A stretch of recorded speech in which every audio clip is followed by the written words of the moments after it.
আসসালামু আলাইকুম। বাসাবাড়িতে এই ধরনের ব্লেন্ডার যারা ইউজ করেন, সাধারণ রোগ হয় কি, এটা জাম হয়ে যায় অনেক সময়। কি কারণে জাম হয়? মশলা এই ভিতর দিয়ে যেয়ে এই ভুসটা জাম হয়ে যায়। তাই এই বাটিটা খুলে দেখাচ্ছি, এর বাটির ভিতরে কিচ্ছু নাই, এই একটা সিস্টেম আর এই একটা সিস্টেম। এর ছাড়া আর এই যেটা ব্লেড, এই ব্লেডের সাহায্যে গুঁড়ো হয় মশলা।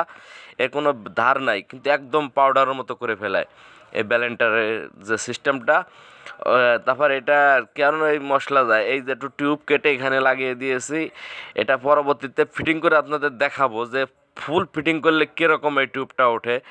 এই টিউবটার জন্য ভিতর মশলা আর যাবে না, জাম হওয়ার কোনো সুযোগ নাই। এই দেখেন, এই যে আমি এই যে টিউবটা ফিটিং করে আপনাদের দেখাচ্ছি, দেখেন এই যে কীভাবে সুন্দরভাবে যে উঠে গেছে, উঠে এমনভাবে একটা বসির মতন হয়ে গেছে যে এর ভিতর দেওয়ার মশলা যে আর জাম হওয়ার কোনো সুযোগ নাই।